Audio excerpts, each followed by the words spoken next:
What's going on? What's going on, everyone? It's your man, Sex Symbol Tink, and this is my podcast, TWIF.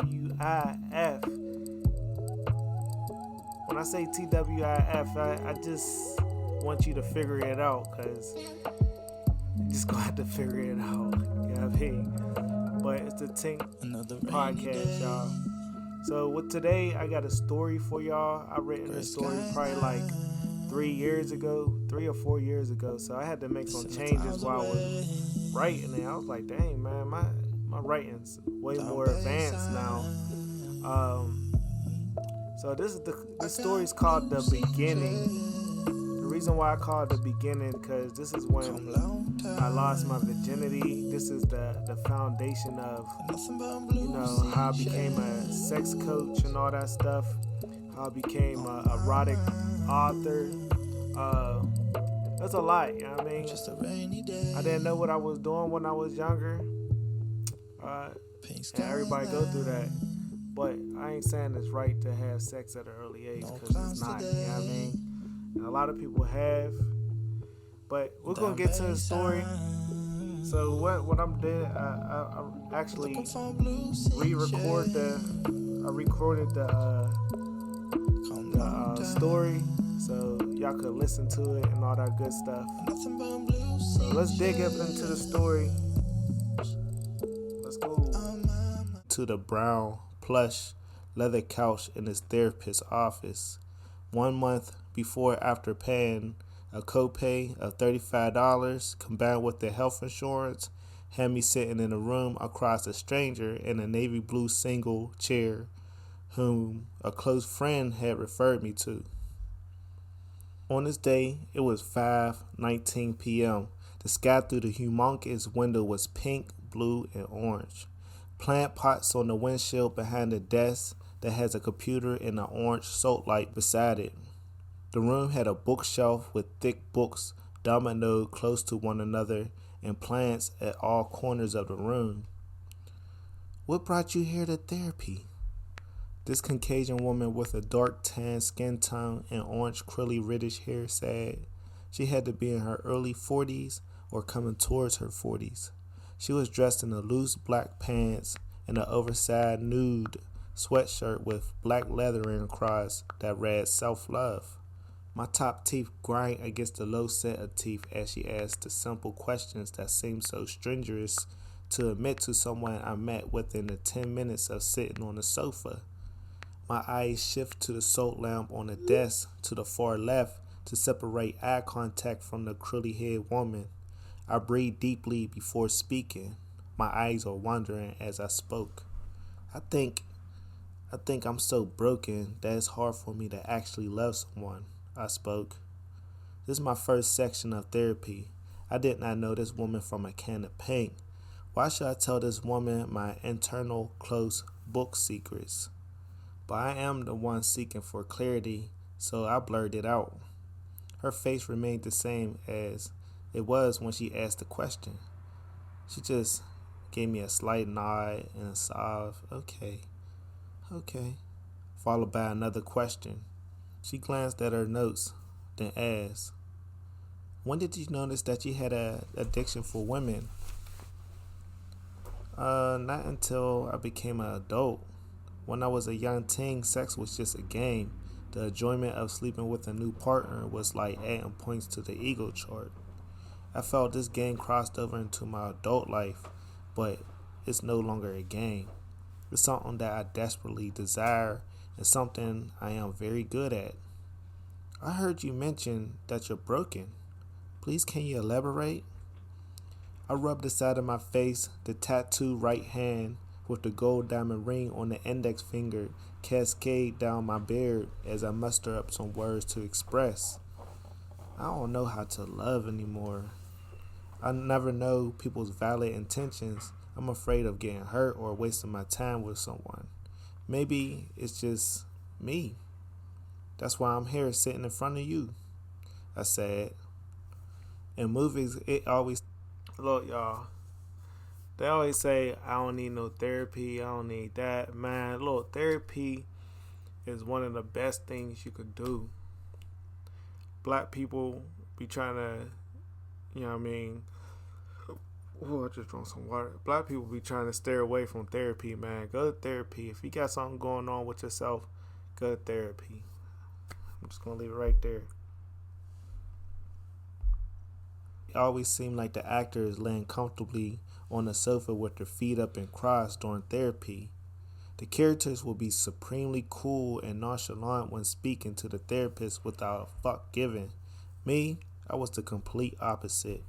Sitting ridge on the middle of the two-seat leather couch and carefully answering questions. What age were you exposed to sex? She asked. This is where the story begins. The summer of 1999. So this is where the story begins. This is when I had my first encounter with sex. I was young, super duper young, just turned 13 like 2 months before I had my first encounter with sex, and I talk about this. So we're going in on the story. This story time now. And it was the end of summer. 2 months in the trailing of turning 13, my family was invited to another family member's wedding. At the wedding reception, my younger cousin Jellybean gently tapped me on my shoulder, cupped her hands around my ear, then whispered like she had something urgent to tell me. Tink, my friend at that table, she likes you, she uttered.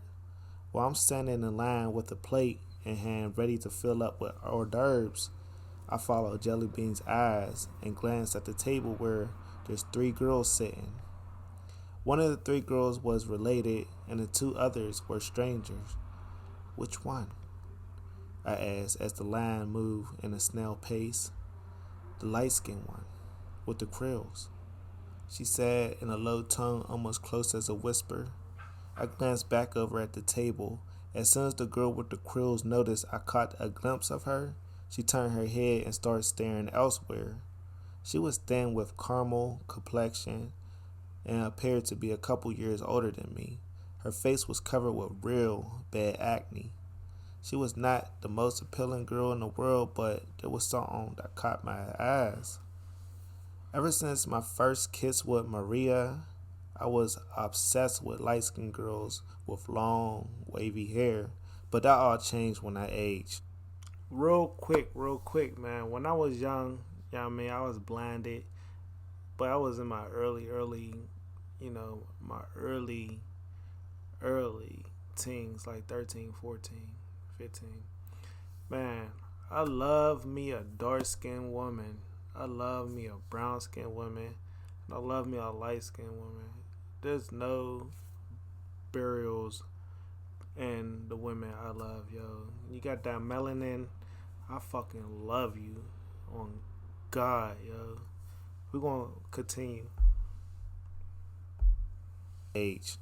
I'm gonna tell y'all, it really changed. I love me some dark women. I love brown skinned women. I even like, I like the light skinned one. It don't matter, man. As long as you pretty with a good personality, I do not give a fuck. Alright, let's go back with the story. At this time, I was all for the light skinned women or light skinned girls. My computer shut down when I was talking. I was all for the light skinned girls. Okay, what's her name? I asked as I grabbed a fork in hand with a couple of napkins. Her name is Tracy. Tracy? I repeated to Jellybean, then I continued. Tell her I like her too. I gave my cousin a kitty response. Okay, I'll tell her. Jellybean walked over to the table so fast it almost seemed like she was running. For some odd reason during this reception, Tracy and I were frightened to approach one another. We glanced at each other momentarily for the past hour and a half before Jelly broke the ice. She escorted Tracy towards me. I sat at the table observing the dance floor while everybody danced to Marcia. It's electric. Boogie, boogie, woogie. This is Tracy. Tracy, this is Tink. Jellybean introduced us over the loud music. Hey. She gave me a shy half wave, standing there stiffer than a cardboard. Hey, how you doing? I shot Tracy a smile, waving back. Get comfortable, take a seat, Jellybean commanded, pulling a chair from under the decorated table with the gold and purple flowers in the middle of the center. Tracy placed herself in a chair that was pulled out. Jellybean skipped away and left Tracy and I awkwardly alone at the table. I didn't really have too much to say. The both of us were acting extremely bashful for a slight minute. We both had closed mouth. Not one word was uttered. I darted my eyes to the dance floor to spot my mother having the time of her life with her hands in the air dancing in coordination with the group of people stepping to the song. It's electric! Boogie woogie woogie! The lyrics boomed out the speaker. I darted my eyes at Tracy, who adjusted herself on the chair, appearing to be uncomfortable or maybe nervous. I don't know what she was, but she seemed out of place. Go, go, get it, girl, a lady shout, motivating one of the bridesmaids to break it. I ain't gonna cap with y'all, yo. My mom will liven the party up. You know what I mean? If your family, you cousin, or her friend, yo, when Renee's there, it's a party. I'm telling y'all. I explained that in here. Break it down on the dance floor. A smile creeped on my face as I turned my attention to the dance floor to see Tracy, who was smiling at the lady that was the center of the attention, who happened to be the lady that raised me. I shook my head, grinning without embarrassment. I was not a stranger to my mom hyping the crowd. There's no party unless Nay was there. Nay, that's her nickname from high school in the early 80s. It's short for Renee, her middle name. Yeah, that's my mom. She's crazy. I finally broke the awkwardness. Tracy shot her eyes to the dance floor, then glanced at me, twinkling a bigger smile. Look like she's having a good time, she said. I'm sure she is. I chuckled before continuing. So, where you from? Those were the only words I could muster up to prolong the conversation. Braddock, she spoke with confidence. Oh, that's not too far from me, I replied, and continued as the music changed to an 80s old school song, The Show by Dougie Fresh and the Get Fresh crew. The floor was practically bouncing during the electric slide. They were just warming up. The fire hall was earth-shaking. Every soul in the place had their hands up, jamming like an old-school 80s party. Even the toddlers was jumping up and down, dancing in a kiddie way. Oh, where you from? She said. I live on 1st Street, at the top of the hill of Braddock Hills. I screamed over the music, her eyebrows raised. That's not far from me. Are you allowed boys to call your house? I uttered. Yes, I'm 16, not 13, she uttered with sarcasm in her tone, appearing to be slightly annoyed with the question. Her words cut me like a steak knife, gashing through thick meat. My bad. So, Tracy was 3 years older than I, you know what I mean? I was 13, she was 16, but I didn't tell her that I was 13. I just had her guessing I was 16. You don't gotta say shit if the My bad, dang, I said with my hands in the air. I am grown. Are you allowed girls to call your house? All the shyness vanished as she moved her neck side to side like sister girl as she spoke. Yes, I answered, hoping to God she didn't ask for my age. The very next day, standing in the kitchen holding a phone with the long, curly cord swinging from the wall, I dialed the number that was scribbled on a folded napkin. Nervous and anxious at the same time, I called Tracy. Not that I was fearful of talking to girls on the phone. I couldn't bear speaking to someone's parent with the interrogation and the annoying questions. It was 10 times worse hearing someone's father's voice boom through the receiver. This one time at summer camp, A girl wrote her phone number on my palm of my hand, and for the entire day I avoided washing my hands to prevent the ink from fading. When I finally called, a man with a groggy, deep voice answered. "Hello," he said, sounding devilish. "Hello, can I talk to Vicky?" I hesitantly spoke in a low tone. "Who the fuck calling my daughter?" he thundered. I imagined a bald-headed man with a scruffy beard holding a lit cigarette with thick smoke curls twirling in the air. Holding the phone inches from his mouth, spit landed on the telephone. The thought of this evil man spooked me. I threw his daughter right under an oncoming bus. Sorry, Vicky gave me the number and told me to call. Each word I uttered was shaken with fright. "Look, little nigga, you better not call my fucking phone no more.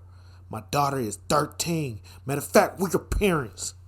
His tongue was more calm. So I was 13 at that age. You know what I mean? Calling another 13-year-old. And the father answered the phone mean as fuck, man.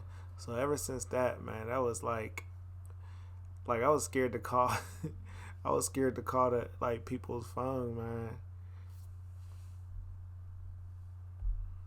Calm and firm and ugly at the same time.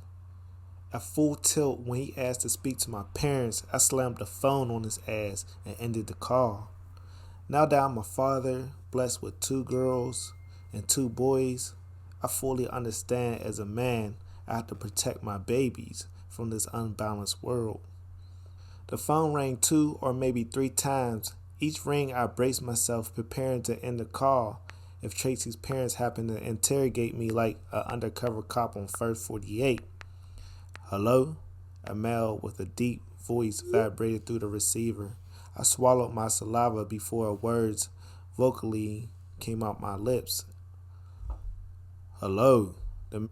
Oh, before we continue, I forgot to say, you know you're old when you had to use the phone with the little curly cord coming off the wall. You know what I mean?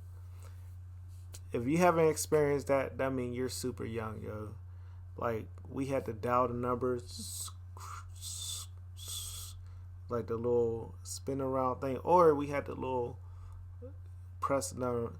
And back then, you had to press, I believe you had to press 1 before you hit 412. Was it like that? It was 1 412. I forgot, but back in the day, it was definitely different than what it was now. And then back in the day, you know, at the age 13, we didn't have phones. We didn't have no cell phones or none of that shit, yo. It was just the phone that you had at the house. You know what I mean? You might have a wireless phone, the big bulky wireless phone, or you had the phone that was on the wall. Like nowadays, kids at fucking 10 got a cell phone and they could make calls whenever and however. Let's go. The man's voice again sounded slightly frustrated. I gathered confidence, then spoke rapidly. Hey, sir, may I speak to